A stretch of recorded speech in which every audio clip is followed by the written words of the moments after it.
طلب العلم فریضۃ علی کل مسلم۔ سنن ابن ماجہ میں 224 نمبر حدیث ہے کہ نبی پاک صلی اللہ علیہ وآلہ وسلم نے ارشاد فرمایا، علم حاصل کرنا ہر مسلمان پر فرض ہے۔ اس حدیث کی روشنی میں علم کے حوالے سے چند ضروری باتیں سمجھنے کی ضرورت ہے۔ پہلی بات یہ کہ علم حاصل کرنا ہر مسلمان پر فرض ہے۔ وہ کون سا علم ہے جس کا حاصل کرنا مسلمان پر فرض ہے؟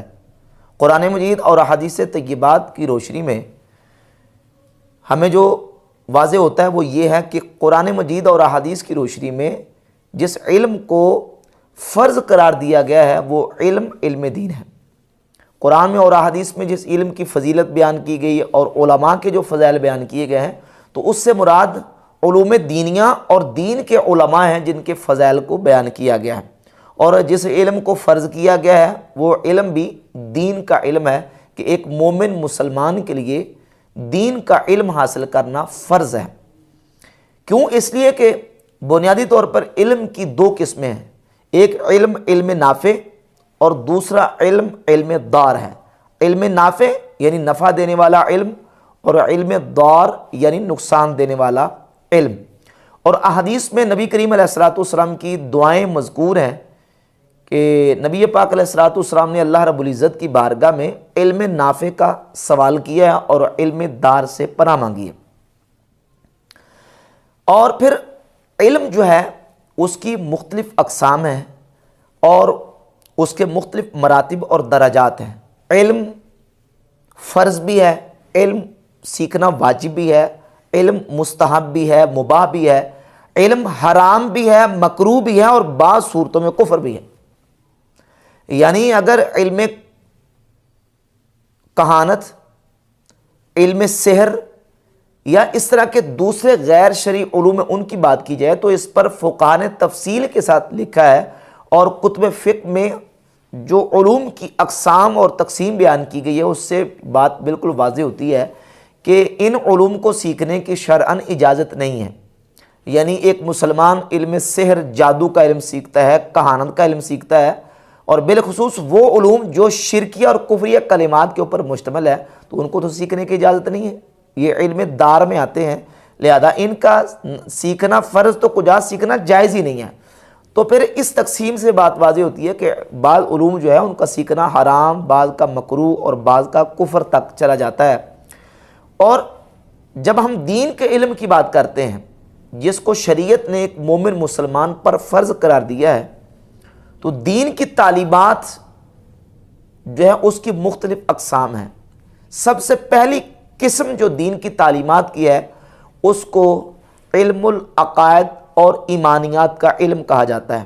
ایک مومن مسلمان پر علم حاصل کرنا فرض ہے، سب سے پہلے اس کے اوپر فرض ہے کہ وہ ایمانیات کا علم حاصل کرے، اور پھر احکام، پھر آداب، اخلاق اور دیگر علوم کی اور معاملات کی باری بعد میں آتی ہے۔ سب سے پہلے ایمانیات کی باری ہے۔ اللہ رب العزت کے بارے میں ایک مومن مسلمان کو کیا عقیدہ رکھنا چاہیے، صفات باری تعالیٰ کے بارے میں کیا عقیدہ ہونا چاہیے، انبیاء کے بارے میں، فرشتوں کے بارے میں، بعث بعد الموت اور آخرت اور قیامت کے بارے میں، جنت دوزخ کے بارے میں، قبر کے حوالے سے جو ایک مسلمان کا عقیدہ ہونا چاہیے، اور اسلام نے ہمیں جو عقائد دیے ہیں ان عقائد کو سیکھنا ایک مومن مسلمان پر سب سے پہلے فرض ہے۔ اس کی پہلی قسم کون سی ہے؟ علم العقائد اور ایمانیات کا علم۔ یہی وجہ ہے کہ حضرت جندب بن عبداللہ رضی اللہ تعالیٰ عنہ صحابی بیان کرتے ہیں، سنن ابن ماجہ میں حدیث نمبر 61 ہے کہ ہم نبی پاک صلی اللہ علیہ وآلہ وسلم کی بارگاہ اقدس میں جب جاتے فَتَعَلَّمْنَا الْإِيمَانَ قَبْلَ أَن نَّتَعَلَّمَ الْقُرْآنَ، ہم قرآن سیکھنے سے پہلے ایمان کا علم حاصل کرتے تھے، ہم ایمانیات سیکھتے تھے، ایمان کو سیکھتے تھے قرآن کو سیکھنے سے پہلے۔ اور فرماتے ہیں ثُمَّ تَعَلَّمْنَا الْقُرْآنَ فَازْدَدْنَا بِهِ ایمانًا، پھر ہم نے ایمان سیکھنے کے بعد جب ہم قرآن کو سیکھتے، ہم نے قرآن کو سیکھا تو ہمارا جو ایمان ہے وہ اور زیادہ مضبوط ہو جاتا تھا، پکا ہو جاتا تھا۔ تو سب سے پہلے ایمان سیکھتے اور پھر قرآن کو سیکھتے۔ یہ سنن ابن ماجہ کی حدیث نمبر 61 اور حدیث بھی صحیح ہے۔ اب آگے چلیے کہ جب علم کو سیکھنا ہے تو علم کو سیکھنے کا ہمارے پاس سورس اور ذریعہ کون سا ہے؟ تو یقیناً علم کو سیکھنے کا ذریعہ ایک مومن مسلمان کے پاس اللہ رب العزت کی کتاب قرآن مجید فرقان حمید ہے، اور نبی پاک صلی اللہ علیہ وآلہ وسلم کی احادیث، حضور کے فرمودات ہیں۔ سرکار دو عالم صلی اللہ علیہ وآلہ وسلم کی ذات اقدس جب صحابہ کرام رضی اللہ تعالی عنہ کے اندر ظاہری حیات طیبہ کے ساتھ حضور موجود تھے، تو صحابہ کرام ڈائریکٹ نبی کریم علیہ السلام سے قرآن مجید کو سیکھتے۔ سورۃ الجمعہ کی آیت نمبر 2 میں اللہ رب العزت نے حضور کا یہ منصب بیان کیا ہے کہ یعلمہم الکتاب والحکمہ، کہ نبی صلی اللہ علیہ وآلہ وسلم کتاب اور حکمت سکھاتے ہیں، کتاب اور حکمت کی تعلیم ارشاد فرماتے ہیں۔ تو صحابہ کرام قرآن مجید کو نبی پاک علیہ السلام کی ذات اقدس سے سیکھتے تھے، اور جن صحابہ نے قرآن نبی کریم علیہ السلام سے سیکھا، حضور نے ترغیب ارشاد فرمائی اپنی امت کو کہ تم ان سے قرآن کو سیکھو۔ صحیح بخاری میں 4999 نمبر حدیث ہے، خذوا القرآن من اربع، 4 صحابہ سے قرآن کو حاصل کرو، قرآن کو سیکھو، اور ان میں سے حضرت عبداللہ ابن مسعود، حضرت سالم، ابی بن کعب اور حضرت معاذ ابن جبل رضی اللہ تعالی عنہم اجمعین۔ ان سے حضور علیہ السلام نے کہا کہ قرآن کو سیکھو، یعنی صحابہ نے قرآن حضور سے سیکھا، اور جن صحابہ نے نبی کریم علیہ السلام سے قرآن سیکھا ہے، حضور اپنی امت کو اور باقی آنے والے لوگوں کو ان کی طرف ریفر کر رہے ہیں کہ ان سے تم نے قرآن کو سیکھنا ہے۔ اور ان میں سے حضرت عبداللہ ابن مسعود رضی اللہ تعالیٰ عنہ خود فرماتے ہیں، صحیح بخاری میں 5000 نمبر حدیث ہے، وہ اللہ کی قسم بیان کر کے کہتے ہیں کہ میں اللہ کی قسم کر کے کہتا ہوں کہ اصحاب پیغمبر جانتے ہیں کہ میں تمام صحابہ کرام میں سے سب سے زیادہ قرآن کو جاننے والا ہوں، اور میں نے 70 سے زیادہ صورتیں رسول اللہ صلی اللہ علیہ وآلہ وسلم کے مبارک منہ سے سیکھی۔ یعنی صحابہ نے قرآن نبی کریم علیہ السلام سے سیکھا، اس کے باوجود کہ وہ عربی زبان کو جانتے تھے، وہ عربی کے ماہر تھے، عربی کے فصحاء، بلغاء اور بڑے بڑے فصیح و بلیغ تھے، لیکن قرآن جس اسلوب میں بات کرتا ہے، قرآن جس فصاحت و بلاغت میں بات کرتا ہے، اور قرآن کے جو احکامات ہیں، قرآن کا جو صحیح منشا اور مراد ہے، اس کو سمجھانے کے لیے اللہ رب العزت نے نبی کریم علیہ السلام کو معلم بنا کے بھیجا، اور حضور علیہ السلام نے عرب کے ان فصحاء، بلغاء اور عربی جاننے والوں کو قرآن مجید اللہ رب العزت کے جو احکامات ہیں وہ حضور علیہ السلام نے سکھائے۔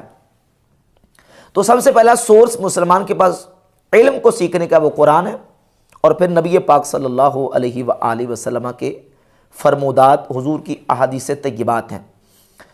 اب جب ہم نے قرآن اور حدیث کو سیکھنا اور سمجھنا ہے، تو اس کے ساتھ یہ بھی ہے کہ ہم نے قرآن کو کس سے سیکھنا ہے۔ اگر کوئی بندہ کہے میں ڈائریکٹ قرآن اور حدیث کو سیکھوں گا، تو یہ اس کی بات بالکل لاجک کے خلاف ہے۔ کیوں؟ اس لیے قرآن کو جب پڑھے گا تو جو بندہ خود قرآن کو ترجمہ نہیں جانتا، عربی نہیں جانتا، لغت نہیں جانتا، وہ لازمی طور پہ قرآن مجید کو کسی ترجمے کے ساتھ پڑھے گا، کسی تفسیر کے ساتھ پڑھے گا۔ اور ترجمہ اور تفسیر جو ہے یہ اصل میں فہم ہے، یہ سمجھ ہے اس مترجم کی، اس مفسر کی۔ اگر کوئی بندہ کہتا نہیں جو کوئی بھی ترجمہ پڑھ لیں، کوئی بھی تفسیر پڑھ لیں، اور کسی کا بھی لیکچر سن لیں، آپ کسی سے بھی آپ قرآن کا ترجمہ اور تفسیر سن سکتے ہیں، تو اب میں ان کو دعوت دیتا ہوں کہ کیا آپ یہ قادیانیوں کا قرآن پاک کا ترجمہ ہے، کیا اس کو پڑھنے کے لیے تیار ہیں جو قادیانیوں نے قرآن پاک کا ترجمہ کیا ہے؟ یہ قرآن پاک کی تفسیر بیان القرآن قادیانیوں کی، کیا قرآن پاک کی اس تفسیر کو پڑھنے کے لیے وہ لوگ تیار ہیں جو کہتے ہیں جی کسی کا بھی ترجمہ پڑھ لیں؟ یہ صحیح بخاری کا ترجمہ ہے قادیانیوں کا، مرزائیوں کا، کیا یہ صحیح بخاری کا یہ ترجمہ پڑھنے کے لیے تیار ہیں جو صحیح بخاری کا اور قرآن مجید کا اور جو تفاسیر اور تراجم کیے گئے ہیں؟ نہیں، کہیں گے نہیں جو وہ تو قادیانیوں کا۔ تو یہی بات ہم کہتے ہیں کہ جب ترجمہ اور تفسیر کی بات آتی ہے تو ترجمہ اور تفسیر یہ اصل میں فہم ہے اس مترجم کا، اس مفسر کا۔ تو ہمیں دیکھنا ہوگا کہ جس سے ہم نے قرآن کو سیکھنا ہے، جس سے ہم نے حدیث کو سیکھنا ہے، ہم نے قرآن اور حدیث کو لینا ہے، کیونکہ قرآن اور حدیث یہ دین کا علم ہے، اور علم کو لینے کے لیے معیار ہے کہ ہم نے کس سے علم کو حاصل کرنا ہے۔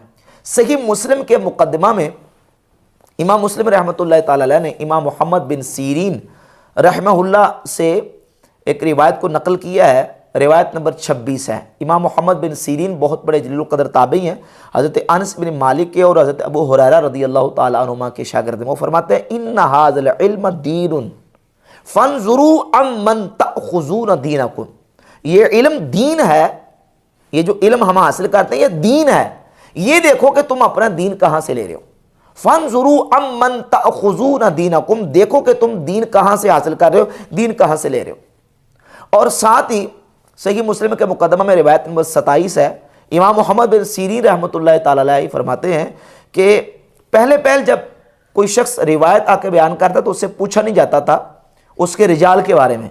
لما وقعت الفتنہ، جب فتنہ واقع ہوا، یعنی امت میں افتراق، انتشار اور گمراہ فرقے پیدا ہونے شروع ہو گئے، گمراہ قسم کے لوگ پیدا ہونے شروع ہو گئے، تو لما وقعت الفتنہ قالوا سموا لنا رجالکم، تو صحابہ نے، تابعین نے، محدثین نے یہ کہا کہ یہ بتاؤ کہ تم نے حدیث کس سے سنی ہے، تمہیں حدیث کس نے بیان کی ہے؟ فَيُنظَرُ إِلَىٰ أَهْلِ السُّنَّةِ فَيُؤْخَذُ حَدِيثُهُمْ، دیکھا جاتا کہ حدیث بیان کرنے والا اہل سنت ہے تو اس کی حدیث کو لے لیا جاتا۔ کیا دیکھا جاتا؟ يُنظَرُ إِلَىٰ أَهْلِ السُّنَّةِ، یہ نہیں کہا کہ يُنظَرُ إِلَىٰ أَهْلِ الْكَلِمَةِ کہ وہ کلمہ پڑھتا ہے تو اس کی حدیث کو لے لیتے، کلمہ پڑھنے والا ہے بس یہ کلمہ پڑھتا ٹھیک ہے حدیث لے لیں، نہیں کہا يُنظَرُ إِلَىٰ أَهْلِ السُّنَّةِ فَيُؤْخَذُ حَدِيثُهُمْ، دیکھا جاتا کہ وہ اہل سنت ہے تو اس کی حدیث کو لیا جاتا۔ اور اگر دیکھا جاتا کہ يُنظَرُ إِلَىٰ أَهْلِ الْبِدْعِ فَلَا يُؤْخَذُ حَدِيثُهُمْ، اور اگر یہ دیکھا جاتا کہ وہ کسی بدعتی عقیدے سے تعلق رکھتا ہے، کوئی گمراہ فرقے سے تعلق رکھنے والا ہے، تو پھر اس کی حدیث کو نہیں لیا جاتا تھا، چھوڑ دیا جاتا تھا۔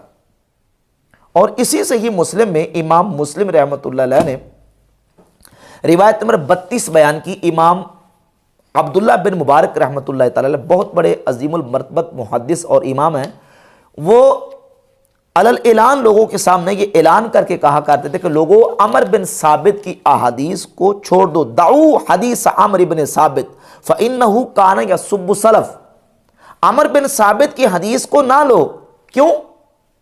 اس لیے کہ وہ سلف کو گالیاں دیتا تھا، حدیث بیان کر رہا ہے، کہا اس سے حدیث بھی نہیں لینی کیونکہ حدیث علم ہے۔ اب اس سے حدیث کیوں نہیں لینی؟ کیوں؟ اس لیے کہ یہ عمر بن ثابت یہ سلف کو گالیاں دیتا تھا، سلف کو گالیاں دیتا تھا، جو سلف کو گالیاں دے اس سے حدیث نہیں لینی۔ اور جو صحابہ کرام کے بارے میں اپنی زبان تان دراز کرے، جو صحابہ کرام رضی اللہ تعالیٰ پہ سب و شتم کرے گا، اور صحابہ کرام رضی اللہ تعالیٰ اور اہل بیت طہار رضی اللہ تعالیٰ کے بارے میں اپنی منفی اور نیگیٹو زبان استعمال کرے گا، اس سے بھی ہم دین نہیں لیں گے۔ اور امام عبداللہ بن مبارک رحمۃ اللہ کا قول امام مسلم رحمۃ اللہ نے اپنی صحیح مسلم کے مقدمہ میں روایت نمبر 32 کے تحت بیان کیا۔ اور اسی طرح صحیح مسلم میں ایک اور حدیث نمبر 16 نبی پاک صلی اللہ علیہ وآلہ وسلم سے لے کے کہ سرکار دو عالم صلی اللہ علیہ وسلم نے فرمایا یکون فی آخر الزمان دجالون کذابون، آخر زمانے میں ایسے دجال، دجل کرنے والے، حق و باطل کو آپس میں ملا کے لوگوں کے سامنے پیش کرنے والے جھوٹے لوگ آئیں گے۔ دجال کہتے ہیں جو حق اور باطل کو آپس میں ملا دے، کچھ حق کہے گا کچھ باطل ساتھ ملا کے مکس کر کے لوگوں کے سامنے پیش کرے گا، دجل کرے گا۔ ایسے دجال لوگ آئیں گے، کذابون، جھوٹے، جھوٹ بولنے والے، یأتونکم من الاحادیث، وہ تمہارے سامنے، تمہارے پاس ایسی احادیث لے کے آئیں گے بما لم تسمعوا انتم ولا آباؤکم، کہ تم نے اور تمہارے آباء و اجداد نے وہ احادیث کبھی سنی تک نہیں ہوں گی، وہ احادیث لے کے آئیں گے۔ تو جب وہ ایسے لوگ آئیں، ایاکم و ایاہم، تم ان سے بچ کے رہو، ان سے دور رہو، ان کو اپنے آپ سے الگ رہو، لا یضلونکم ولا یفتنونکم، کہیں وہ تمہیں گمراہ نہ کر دیں، کہیں وہ تمہیں فتنے میں مبتلا نہ کر دیں۔ اب اس حدیث کے دو مطلب، ایک تو یہ کہ وہ حدیث جو پیش کریں گے وہ حدیث ہی جھوٹی جعلی ہوگی، حدیث ہوگی نہیں، اپنی طرف سے حدیث بنا کے پیش کریں گے۔ لیکن اس کے ساتھ یہ بھی کہہ دے کہ دجالون کذابون، جھوٹے تو ہوں گے لیکن وہ دجال ہوں گے، دجل کریں گے، حق کو باطل کے ساتھ ملائیں گے۔ اور ایک اس کا مطلب یہ بھی کہ حدیث تو پڑھیں گے لیکن اس حدیث میں خیانت کریں گے، اس حدیث کو بیان کرنے میں دجل سے کام لیں گے اور اس میں مانوی تحریف کا ارتکاب کریں گے۔ تو ایسے دجال قسم کے جھوٹے لوگ جن کا کوئی اعتبار نہیں ہے، حدیث بھی پڑھیں گے تو اس میں جھوٹ بول دیں گے، تو ایسے جھوٹے اور دجال قسم کے لوگوں سے تم نے دین نہیں لینا، ان کی بات سننی نہیں ہے۔ ایاکم و ایاہم لا یضلونکم ولا یفتنونکم، نبی پاک علیہ الصلوۃ والسلام نے فرمایا کہ تم نے ان سے بچ کے رہنا، ان سے الگ رہنا، کہیں وہ تمہیں گمراہ نہ کر دیں، کہیں وہ تمہیں فتنے میں مبتلا نہ کر دیں۔ اور اس معنی اور مفہوم کو صحیح مسلم کی ایک دوسری حدیث، آپ صحیح مسلم سے 2449 سے لے کر 2469 70 تک تقریباً 20 کے قریب 20 سے زیادہ احادیث موجود ہے. اس میں یہ واضح ساری خوارج کے بارے میں حدیث ہے کہ نبی پاک صلی اللہ علیہ وسلم نے خوارج کی علامت بیان کی کہ وہ قرآن کو پڑھیں گے، یتلون کتاب اللہ لینا رتبا، وہ قرآن کو پڑھیں گے، کتاب کو پڑھیں گے، زبانیں موڑ موڑ کے پڑھیں گے قرآن، لیکن زبانیں موڑ موڑ کے پڑھیں گے. مطلب کیا ہے اس کا؟ امام نووی رحمۃ اللہ شارح صحیح مسلم نے اس کا مطلب یہ بیان کیا ہے کہ وہ کیا کریں گے، قرآن کو پڑھیں گے زبانیں موڑ کے، کہ وہ قرآن کے اندر مانوی تحریف کریں گے. پڑھیں گے قرآن لیکن قرآن میں مانوی تحریف کا ارتکاب کریں گے. اور خوارج کی جو علامات اور نشانیاں نبی پاک صلی اللہ علیہ وسلم نے بیان کی ہیں، صحیح بخاری میں 6930 31 32 اور صحیح مسلم میں 2449 سے لے کر 70 اور آگے تک یہ 20 سے زیادہ احادیث بنتی ہیں. سنن ابی داؤد میں احادیث ہے. حدیث کی تقریباً ہر کتاب میں خوارج کے بارے میں جو احادیث بیان کی گئی ہیں اس میں ان کی علامت اور نشانی یہ بیان کی گئی ہے کہ یقرؤون القرآن لا یجاوز حناجرہم، کہ خوارج قرآن پڑھیں گے لیکن قرآن ان کی حلق سے نیچے نہیں جائے گا. وہ کو گرنتھ، بیت یا تورات اور زبور کی بات نہیں کریں گے، قرآن پڑھیں گے. یقرؤون القرآن، وہ قرآن پڑھیں گے لیکن قرآن ان کے حلق سے نیچے نہیں جائے گا. لیست قراءتکم الی قراءۃ شیئا، تمہارا قرآن پڑھنا صحابہ ان کے مقابلے میں کچھ بھی نہ ہوگا، وہ اتنا زیادہ قرآن پڑھیں گے. یقولون من قول خیر البریہ، وہ احادیث بھی پڑھیں گے، قرآن پڑھیں گے، حدیث پڑھیں گے، لیکن وہ دین سے ایسے نکلے ہوئے ہوں گے جیسے تیر شکار کو لگ کے پار نکل جاتا ہے. یہ خوارج کی علامات صحیح بخاری میں، صحیح مسلم میں اور سنن ابی داؤد اور دیگر کتب احادیث میں پوری تفصیل اور ڈیٹیل کے ساتھ احادیث موجود ہیں. نبی پاک صلی اللہ علیہ وآلہ وسلم نے ان کی علامات اور نشانیاں بیان کی. آپ اسلامی ہسٹری اور تاریخ میں جتنے گمراہ فرقے ان کی تاریخ کو اٹھا کر دیکھ لیں، ان کے عقائد و نظریات اور ان کے قرآن سے استدلالات کو اٹھا کر دیکھ لیں، وہ ڈائریکٹ قرآن ہی سے استدلال کرنے کے دعوے دار ہیں لیکن ان کا استدلال باطل ہے. وہ دعویٰ یہی کرتے ہیں کہ ہم قرآن پڑھتے ہیں، ہم قرآن کی بات کرتے ہیں، قرآن کی دعوت دیتے ہیں. آج جتنے اس طرح کے لوگ ہیں جو کہتے ہیں کہ ہم لوگوں کو قرآن سکھا رہے ہیں، قرآن پڑھا رہے ہیں، اور ہم تو کہتے ہیں کہ قرآن کو خود پڑھیں، خود سیکھیں، خود عمل کریں. یہ دعوت دینے والے وہ اپنے کہے پر بھی قائم نہیں رہتے. بھئی اگر خود قرآن پڑھ کے خود ہی سمجھنا، خود سیکھنا ہے، خود عمل کرنا ہے تو پھر تمہیں کیا ضرورت پڑی؟ تم خود لوگوں کو درس دیتے ہو، درس قرآن کے پروگرام تم خود کرتے ہو. کیوں کرتے ہو؟ درس قرآن کے پروگرام کرتے ہو، درس قرآن کے جو نا وہ آپ سیمینار کرواتے ہو، درس قرآن کی آپ کورسز کرواتے ہو. کیوں کرواتے ہو؟ جب ایک بندہ خود عام سادہ آدمی جو ہے ایک سادہ لو مسلمان خود قرآن پڑھ کے سمجھ بھی سکتا ہے اور اس پر عمل بھی کر سکتا ہے تو تمہیں کیا ضرورت پڑی ہے قرآن کا درس دینے کی؟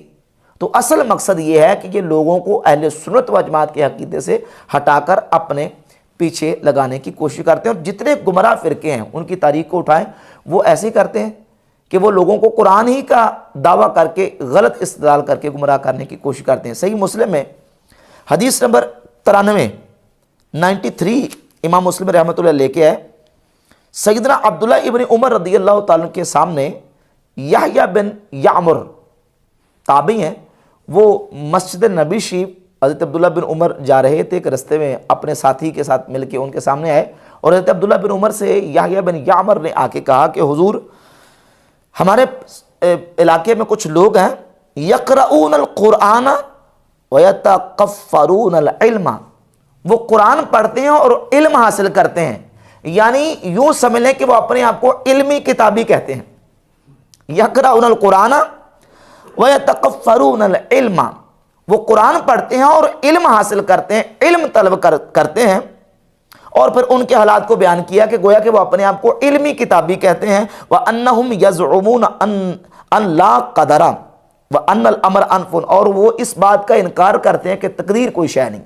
وہ تقدیر کے منکر ہیں. قرآن پڑھتے ہیں اور علم طلب کرتے ہیں، علمی کتابی کہلاتے ہیں اپنے آپ کو، لیکن وہ قرآن پڑھنے کے باوجود تقدیر کا انکار کرتے ہیں، تقدیر کے منکر ہیں. اور ان کے حالات کو جو یحییٰ بن یعمر ہیں انہوں نے بیان کیا سیدنا عبداللہ ابن عمر رضی اللہ تعالیٰ عنہ کے سامنے.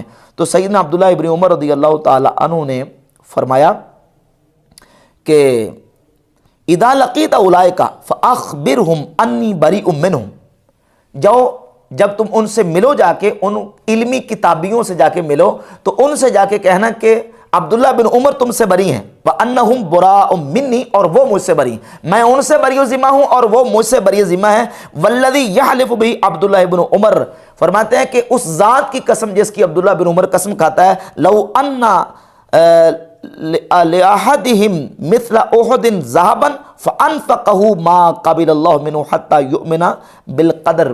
فرمایا کہ اس ذات کی قسم جس کی عبداللہ بن عمر قسم کھاتا ہے، اگر ان کے پاس احد پہاڑ کی مثل سونا بھی ہو اور وہ اللہ کی راہ میں خیرات کر دیں، جب تک وہ تقدیر پر ایمان نہ لائیں اللہ ان کی یہ خیرات اور صدقے کو قبول نہیں کرے گا. وہ علمی کتابی جو قرآن پڑھ کے علم کا دعوے دار ہونے کے باوجود غلط عقیدہ جو نا وہ بنا کے بیٹھ گئے ہیں، ان کے کسی عمل کو اللہ رب العزت اپنی بارگاہ میں قبول نہیں کرے گا.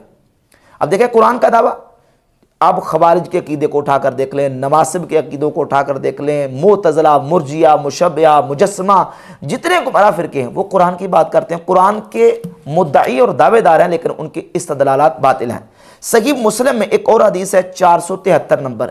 یزید الفقیر کہتے ہیں کہ میں اپنے ساتھیوں سمیت مسجد نبی شریف کی حاضری کے لیے جب پہنچا تو ایک ستون کے ساتھ ٹیک لگا کے ایک بزرگ احادیث کا درس دے رہے تھے، اور درس حدیث دیتے ہوئے انہوں نے ایک حدیث پڑھی جس کا مضمون اور مفہوم یہ تھا کہ لوگ جب جہنم میں چلے جائیں گے تو پھر اللہ تبارک و تعالیٰ جل شانہ ان کو جہنم سے نکالے گا.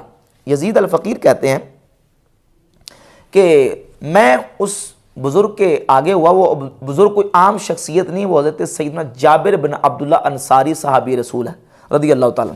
اور میں نے ان کے سامنے جا کے کہا کہ یا صاحبہ رسول اللہ صلی اللہ علیہ وسلم ما ھذا الذی تحدثون، اے رسول اللہ کے صحابی اب کیا بیان کر رہے ہیں کہ لوگوں کو جہنم میں داخل کرنے کے بعد نکالا جائے گا، اب کیا بیان کر رہے ہیں؟ قرآن کیا کہتا ہے؟ قرآن تو کہتا ہے انک من تدخل النار فقد اخزیتہ، سورہ آل عمران آیت نمبر 192 کہ یا اللہ جس کو تو نے جہنم میں داخل کر دیا تو نے اس کو رسوا کر دیا. اور سورۃ السجدہ کی آیت نمبر 20 ہے کلما ارادوا ان یخرجوا منها اعیدوا فیہا، جب بھی جہنمی جہنم سے نکلنے کا ارادہ کریں گے اعیدوا فیہا تو ان کو واپس اس میں لٹا دیا جائے گا. قرآن تو یہ کہہ رہا ہے اور آپ کہہ رہے ہیں جہنمیوں کو جہنم سے نکالا جائے گا. یہ یزید الفقیر کہتے ہیں میں اس وقت خارجی تھا، میرے عقائد جو ہے وہ خارجیوں والے عقائد تھے. جب میں نے ان کے سامنے، اب دیکھو خارجی تھا قرآن سے استدلال کر رہا ہے، قرآن کی آیتیں 2 آیتیں پڑھی، صحابی نے ایک حدیث پڑھی ہے اور اس خارجی نے قرآن کی 2 آیتیں پڑھی. کہا قرآن تو یہ کہہ رہا ہے کہ جہنمیوں کو جب جہنم میں ڈال دیا جائے گا ان کو نکالا نہیں جائے گا، جب وہ نکلنے کا ارادہ کریں گے ان کو واپس لٹا دیا جائے گا. تو سیدنا جابر بن عبداللہ انصاری رضی اللہ تعالیٰ عنہ نے اس یزید الفقیر کو جواب دیا، کہا تم نے قرآن نہیں پڑھا؟ قرآن نے نبی کریم علیہ السلام کا منصب بیان کیا ہے. نبی کریم صلی اللہ علیہ وسلم کا منصب اللہ رب العزت قرآن میں یہ بیان کرتا ہے کہ عسیٰ ان یبعثک ربک مقام محمودا. تو سیدنا جابر رضی اللہ تعالیٰ نے فرمایا تمہیں نہیں پتا یہ مقام محمود کیا ہے؟ یہ مقام محمود وہ مقام ہے کہ اللہ تبارک و تعالیٰ نبی کریم علیہ السلام کو شفاعت کا مقام عطا فرمائے گا، اور حضور گناہگاروں کی شفاعت فرمائیں گے اور ان کو جہنم سے نکالیں گے. اب یزید الفقیر کہتے ہیں کہ میں نے سیدنا جابر رضی اللہ تعالیٰ عنہ سے جب قرآن سیکھا سمجھا تو میرے جتنے ساتھی تھے سوائے کوئی ان میں سے ما خرج منا غیر الرجل واحد، کوئی ایک بندہ تھا جو باقی بچا، باقی سارے توبہ کر کے تو سیدنا جابر رضی اللہ تعالیٰ کے ہاتھ پہ توبہ کر کے صحیح العقیدہ مسلمان بن کے، اور پھر یہ یزید الفقیر جو ہے وہ تابعیت کے مرتبے تک فائز ہوئے. تو آپ دیکھو جب حدیث خود سمجھنے کی کوشش کی ہے تو حدیث سمجھ نہیں آئی، قرآن سمجھ نہیں آیا، اور جب صحابی رسول نے قرآن سمجھایا تو قرآن سمجھ آ گیا.